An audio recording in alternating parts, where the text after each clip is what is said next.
चंपत राय से मिले हैं कोषाध्यक्ष ट्रस्ट के गोविंद देवगिरी। तीर्थ क्षेत्र भवन में दोनों की मुलाकात हुई है। चंपत राय का इस्तीफा मंजूर होने के बाद और एसआईटी और राम भक्तों को लिखी उनकी चिट्ठी के बाद, जो कल शाम उन्होंने लिखी थी, यह पहली मुलाकात हुई है तीर्थ क्षेत्र में दोनों के बीच।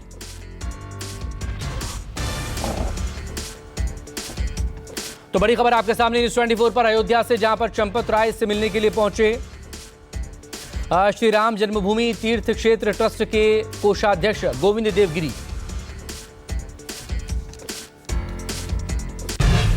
और एक और बड़ी खबर आपके सामने, ट्रस्ट के अंतरिम महासचिव का अयोध्या दौरा। मंगलवार को मंदिर परिसर का निरीक्षण किया गया। इस दौरान चंपत राय से भी मिले हैं कृष्ण मोहन, जो कि कार्यकारी महासचिव बनाए गए हैं। 6 जुलाई की बैठक के बाद दोनों के बीच बंद कमरे में बातचीत भी हुई है।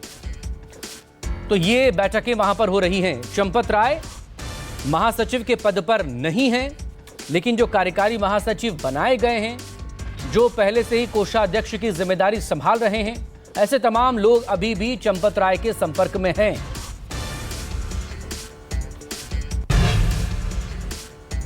एक और बड़ी खबर आपके सामने, चंदा चोरी पर निर्मोही अखाड़े का बयान सामने आया। ट्रस्ट में से भ्रष्ट लोगों को बाहर कर देना चाहिए।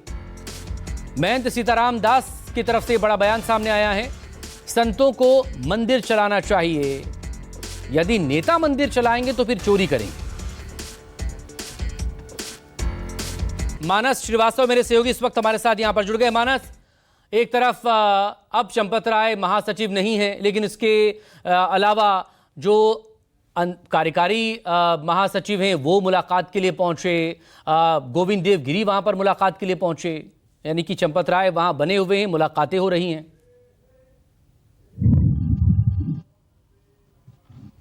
जी बिल्कुल, चंपत राय अभी अयोध्या में ही मौजूद है। हालांकि उनको जो विश्व हिंदू परिषद की बैठक दिल्ली में होनी, उसमें वो शामिल होंगे।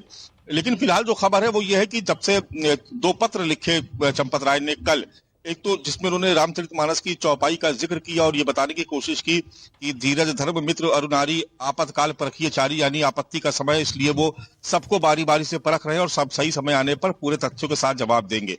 लेकिन जो दूसरी चिट्ठी लिखी उन्होंने, वो बहुत गंभीर है। जो उन्होंने एसआईटी को जो खत लिखा, जिसमें उन्होंने एक तरीके से पूरा ठीकरा जो है वो अनिल मिश्रा पर और जो स्टेट बैंक ऑफ इंडिया है उसके अधिकारियों और कर्मचारियों पर फोड़ा और कहा कि फैसले पे फैसले होते गए और उनके कहीं हस्ताक्षर नहीं लिए गए, उनके संज्ञान में ये पूरा मामला नहीं आया। लेकिन यहाँ पर भी सवाल इस बात का भी उठता है कि अगर ये उनके जानकारी के बगैर फैसले होते रहे तो उन्होंने उस वक्त आपत्ति क्यों नहीं की। लेकिन जिस तरीके से उन्होंने पत्र लिखा, उसके बाद एक तरीके से उन्होंने ट्रस्ट के बाकी सदस्यों पर भी सवाल खड़े किए, चाहे वो कोषाध्यक्ष हो, चाहे वो स्टेट बैंक ऑफ इंडिया के अधिकारी कर्मचारी हो, या फिर खुद अनिल मिश्रा जो ट्रस्टी थे वो रहे हो। तो एक तरीके से वो पूरी प्रक्रिया पर सवाल उठा रहे थे और ये बताने की कोशिश कर रहे थे कि जो कुछ भी हुआ वो उनकी जानकारी के बगैर हुआ। वो मंदिर का कामकाज देखने में ही व्यस्त रहे और पीछे से ये काम होता गया। इस चिट्ठी के आने के बाद आज जिस तरीके से मुलाकात की कृष्ण मोहन जो कार्यकारी महासचिव हैं, या उसके बाद जो कोषाध्यक्ष वहां पर पहुंचे, गोविंद गिरी जी पहुंचे, तो निश्चित तौर पर यह माना जा रहा है कि ये जो चिट्ठी इन्होंने लिखी है, इसको लेकर के अब वहां पर बातचीत हो रही है। और आगे किस तरीके से इस पूरे मामले को आगे बढ़ाना है एसआईटी, क्योंकि अभी जांच से कंटिन्यू है, तो किस तरीके से इस पूरे मामले में तथ्य रखने हैं, इन तमाम बातों पर चर्चा हो रही है। एक तरीके से देखिए कोशिश भी हो रही है कि जो कुछ भी नुकसान हुआ उसका डैमेज कंट्रोल किया जाए, क्योंकि आने वाला जो वक्त है वो लगातार ये मामला सियासी होता जा रहा, और ज्यादा जो सियासी दल है वो मुखर होते चले जा रहे हैं, खासतौर से समाजवादी पार्टी हो या दूसरे तमाम विपक्षी दल हो। तो ऐसे में ये माना जा रहा था कि चंपत राय के इस्तीफे के बाद, अनिल मिश्रा के इस्तीफे के बाद पूरा मामला डाइल्यूट हो जाएगा। लेकिन अब जो चिट्ठी लिखी चंपत राय ने खासतौर से एसआईटी को, उसको लेकर के एक बार फिर से मामला गरमाने लगा और ट्रस्ट के बाकी सदस्यों पर जिस तरीके से सवाल खड़े हुए हैं, उसको लेकर आप देख रहे हैं कि साधु संतों में भी नाराजगी है। और अब ये कोशिश की जा रही है कि जो प्रक्रिया है उसको और पारदर्शी बनाया जाए। अभी खबर मिली है कि जो बैंकों से जो लेन देन का जो काम होगा, उसके लिए एक अलग से कमेटी बनाई जाएगी। 3 सदस्यीय वो कमेटी होगी, जो वो हर ट्रांजैक्शन पर कहाँ खर्च हो रहा है, कहाँ से कितना पैसा चढ़ावे में आया, इन सब पर नजर रखने के लिए एक अलग से भी कमेटी फॉर्म की जा रही है।